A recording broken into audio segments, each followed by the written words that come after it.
ওটা অভিষেক ব্যানার্জি নিজের শ্বশুরই চাঁদা দেওয়ার নাম করে দলকে ট্র্যাপ সাজিয়ে পাঠিয়েছিল।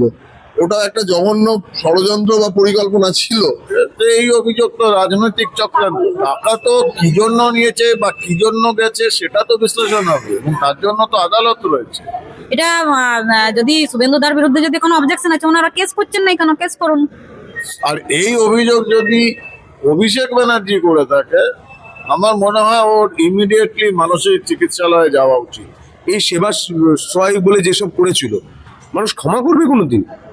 ওনার কথায় কোনো উত্তর দেওয়ার প্রয়োজন নেই। একটা বড় ডাকাত অভিষেক বন্দ্যোপাধ্যায়। ঠিক আছে, অভিষেক ব্যানার্জি এমনই একটা চরিত্র, মানে এমন চুরিতে, মানে ছোটবেলা থেকে চুরিতে হাত পাকিয়েছে আর পাকাতে পাকাতে এমন একটা জায়গায় পৌঁছেছে। এখনো অভিষেক ব্যানার্জি কিছু হয়নি। 20 বছরের আগে আমি তো ওনার দেখতে পাচ্ছি না সাজা হওয়া। কারণ ক্যামেরার সামনের কথা বলছেন, অভিষেক বন্দ্যোপাধ্যায় কে বলুন তো? এত টাকা সম্পত্তি কোথেকে আসলো? এই দেবরাজ ফেবরাজ যারা ছিল তো অভিষেকের পেয়েছিল।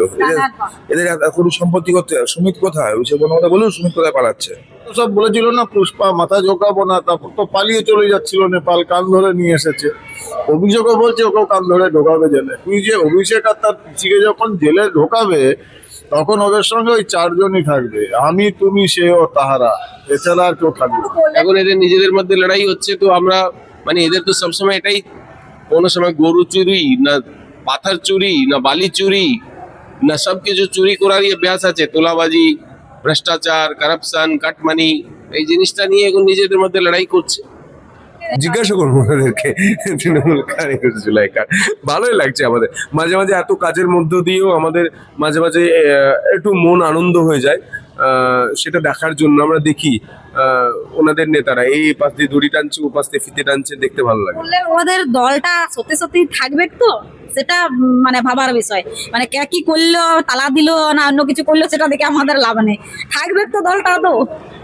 আজকে কে তৃণমূল ভবনের দখল নেবে, কে বিধানসভার ভেতরে বিরোধী দলনেতা হবে, এটা তৃণমূল আর আজকে মমতা ব্যানার্জি আগে এটা নিজে বা ভাইপো একা ঠিক করতো, আজকে আর সেটা করার জায়গা থাকলো না। যে ওই বুবি ট্র্যাপটা যেটা সাজানো হয়েছিল, ওটা অভিষেক ব্যানার্জি নিজের শ্বশুরই, উনি সবাই জানে এই ব্যাপারটা, চাঁদা দেওয়ার নাম করে দলকে ট্র্যাপ সাজিয়ে পাঠিয়েছিল। উনি ওনার কম্পিটিটর, তখন তো শুভেন্দু মাননীয় আজকের প্রধান মুখ্যমন্ত্রী, উনি তৃণমূল দলে যথেষ্ট ভালো পোর্টফোলিও হোল্ড করতেন, যাতে ওনাকে ওনার কম্পিটিটর থেকে সরিয়ে দেওয়া যায়। এই জন্য উনি যেগুলো যাদের কম্পিটিটর মনে করতেন এই কাজটা করেছিলেন। ওটা একটা জঘন্য ষড়যন্ত্র বা পরিকল্পনা ছিল। আমরা পরবর্তীকালে যখন এই কেস তদন্ত হয়, নাহলে তো সিবিআই অনেকদিন আগেই অ্যাকশন নিত, কেন অ্যাকশন হয়নি? সিবিআই তো এত বোকা কোনো এজেন্সি না, ইডিও তদন্ত করেছে। ঠিক আছে, অভিষেক ব্যানার্জি এমনই একটা চরিত্র, মানে এমন চুরিতে, মানে ছোটবেলা থেকে চুরিতে হাত পাকিয়েছে আর পাকাতে পাকাতে এমন একটা জায়গায় পৌঁছেছে। এখনো অভিষেক ব্যানার্জি কিছু হয়নি। অভিষেক ব্যানার্জি যা যা অপরাধ করেছে, লোকাল পুলিশই যদি তদন্ত করে তাতেই কপালে দুঃখ আছে। আমার মনে হয় ওনার অন্তত ইডি সিবিআইও যা যা তদন্ত বাকি আছে, যদি ঠিকমতো তদন্ত করে কাস্টডি ট্রায়াল করায়, 20 বছরের আগে আমি তো ওনার দেখতে পাচ্ছি না সাজা হওয়া। কারণ সরকারি সম্পত্তি চুরি করলে মিনিমাম 10 বছর থেকে লাইফার সাজা আছে। তো যদি আমি মাঝামাঝি একটা ধরে নিই, তো আমার হিসাবে 20 বছর অন্তত জাজমেন্ট হওয়া উচিত।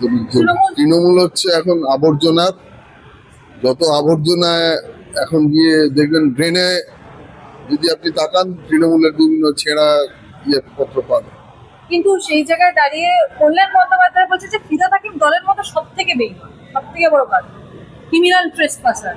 খেলা আপনারা শুরু করেছেন, খেলা এবার আমরা শেষ করছি।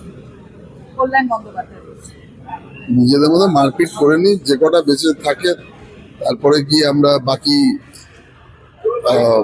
কনক্লুশনে আসবো। মানে এতদিন ছিল কি, আধা বাঁয়ে আধা ডাইনে বাকি মেরে সাথ।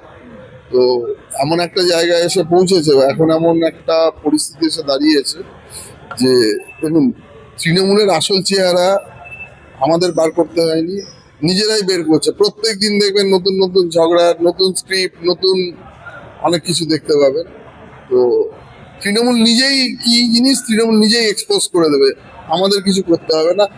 আরো কত কিছু বের, আমি আবার কোট আনকোট বলছি, 10% দুর্নীতি সামনে এসছে, এখনো 90% আসেনি।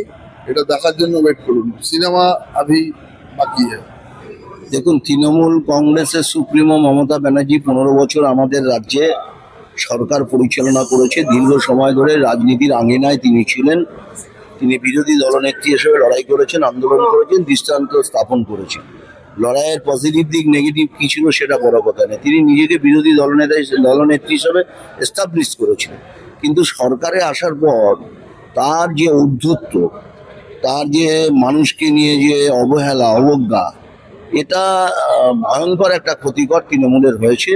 তৃণমূলের এই ঔদ্ধত্যের কারণে আজকে ওদের দলটা টুকরো টুকরো হয়ে গেল। আজকে কে তৃণমূল ভবনের দখল নেবে, কে বিধানসভার ভেতরে বিরোধী দলনেতা হবে, এটা তৃণমূল আর আজকে মমতা ব্যানার্জি আগে এটা নিজে বা ভাইপো একা ঠিক করতো, আজকে আর সেটা করার জায়গা থাকলো না। ফলে 20 জন এমপি তারা বেরিয়ে এলো, 70 জনের মতন এমএলএ তারা বেরিয়ে এলো। এখন এটা তো আইনের ক্ষেত্রে গেছে, আইনি সর্বোচ্চ আদালত তারা যা রায় দেবে। বিধানসভায় যেমন স্পিকার বিরোধী দলনেতা হিসাবে ঋতব্রত ব্যানার্জিকে বিরোধী দলনেতা হিসাবে দিয়েছে, তিনি সংখ্যাগরিষ্ঠ, সেই সংখ্যা তিনি দেখাতে পেরেছেন, ফলে স্পিকার তাকে দিয়েছেন। ফলে আজকে তৃণমূল ভেঙে টুকরো হয়ে যাচ্ছে, আগামী দিনে তৃণমূল দলটা থাকবে না। দেখুন, মমতা ব্যানার্জি প্র্যাকটিক্যালি দলে কাউকে বিশ্বস্ত করতো না। যে কয়েকজনকে উনি বিশ্বাস করতেন তারাই আজকে ওনাকে তার নৌকা আজকে তরিতে ডুবিয়ে দিয়েছে। ফিরাদ হাকিম আছে, অরূপ রায় আছে, এরকম বিশিষ্ট যাদের উপর নির্ভর করে করতেন। কিন্তু যারা তৃণমূলটা ত্যাগের সাথে করেছেন তাদের দলে কোনো স্থান ছিল না, তাদের পরামর্শ নেওয়া হতো না, ফলে দলের আজকে বেহাল এই অবস্থা। আমরা বলছিলাম যে অভিষেক বন্দ্যোপাধ্যায় টুইট করেছেন যে মুখ্যমন্ত্রীকে ক্যামেরায় টাকা নিতে দেখা যাচ্ছে, সে ইডি সিবিআই কে বারংবার ব্যবহার করে আমাকে লক্ষ্যবস্তু করছে, বিস্ফোরক আছে। ওনার বিস্ফোরক অভিযোগ, একটা চোর ডাকাত বিস্ফোরক অভিযোগ করবে? হ্যাঁ, যে বড় বড় পেল্লায় পেল্লায় বাড়ি করেছে, যিনি চোরেদের সর্দার রানীর ডান হাত ছিলেন, তিনি অভিযোগ করছেন? তার অভিযোগের কি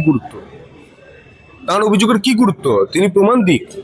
আজকে একটা জিনিস ভাবুন, 15টা বছর মানুষকে শোষণ করেছেন, মানুষ তাড়িয়ে দিয়েছে, এখন ফার্স্ট এডেড হয়ে বাড়িতে গিয়ে ধ্যান করতে বলুন, মানুষ যাতে ক্ষমা করে দেয়। এই সেবা সহায় বলে যেসব করেছিল, মানুষ ক্ষমা করবে কোনোদিন? ওনার কথায় কোনো উত্তর দেওয়ার প্রয়োজন নেই। একটা বড় ডাকাত অভিষেক বন্দ্যোপাধ্যায়। আমার অনুব্রত মণ্ডলের ডায়লগটা আপনি ভুলে গেছেন? শুধু শুধু কেউ নেয়, এটা আইনের শাসন চলছে, শাসকের আইন চলছে না।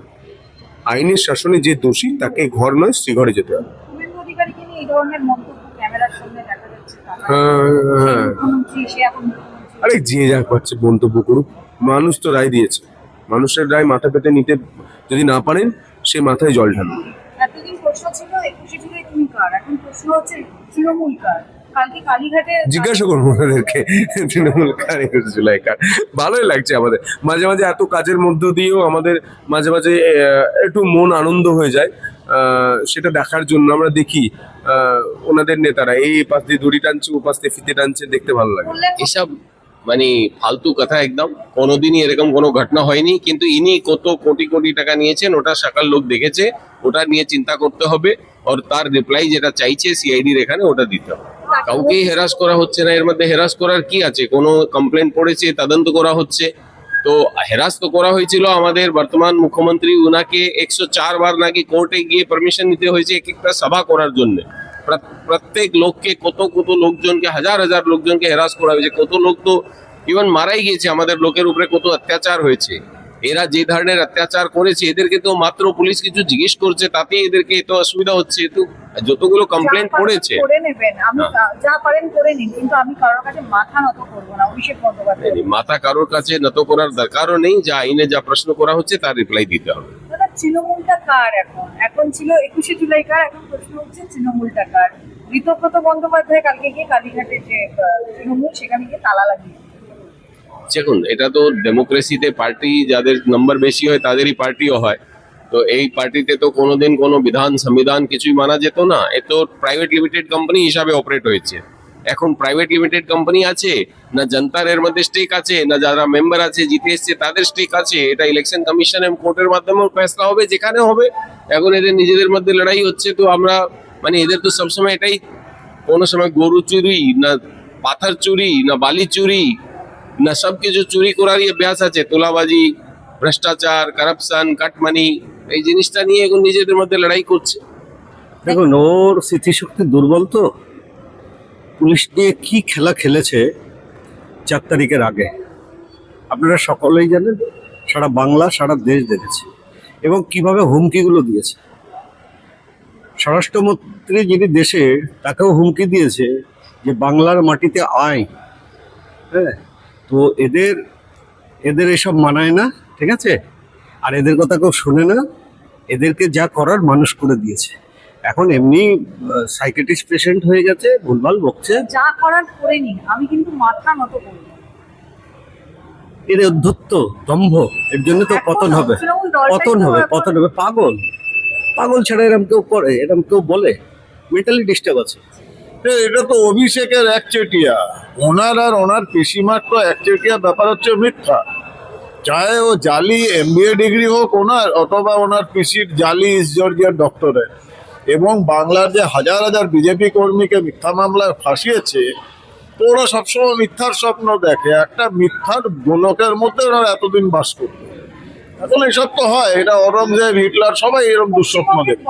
না, অভিযোগ তো নিশ্চয়ই ছিল এবং সিবিআই এনকোয়ারি হয়েছিল। তো অভিযোগ যতক্ষণ প্রমাণিত না হচ্ছে আইনের চোখে, তো এই অভিযোগ তো রাজনৈতিক চক্রান্ত। হ্যাঁ, সবই তো অভিযোগ, এবং টাকা তো কি জন্য নিয়েছে বা কি জন্য গেছে সেটা তো বিশ্লেষণ হবে, এবং তার জন্য তো আদালত রয়েছে। আদালতে যখন প্রমাণ হবে তখন বলতে পারবে, আন্দাজে বলে তো লাভ নেই। আর এই অভিযোগ যদি অভিষেক ব্যানার্জি করে থাকে, আমার মনে হয় ওর ইমিডিয়েটলি মানসিক চিকিৎসালয়ে যাওয়া উচিত। তিনি বলছেন যতই যা পারেন করে নিন, আমি কারো কাছে মাথা নত করব।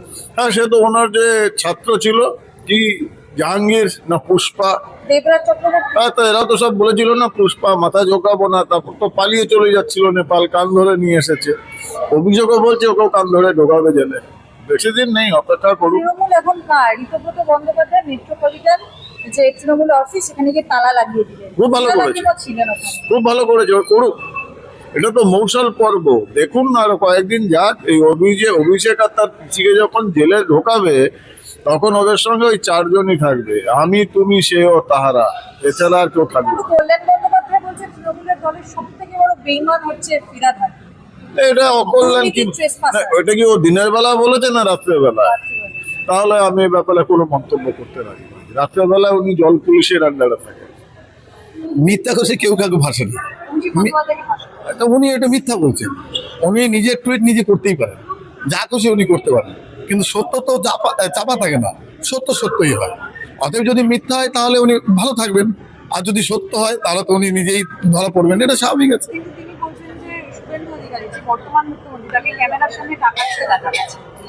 সিবিআই, সিআইডি সবকিছু যদি ব্যবহার করা হচ্ছে, তাকে লক্ষ্যবস্তু করা হচ্ছে। আচ্ছা, আপনি একটা জিনিস ভাবেন, যারা চোর ধরা পড়ে, আজ পর্যন্ত কেউ কোনোদিন প্রথমে কি বলে যে আমরা চুরি করেছি? চোর কখনো বলে না যে আমি চুরি করেছি।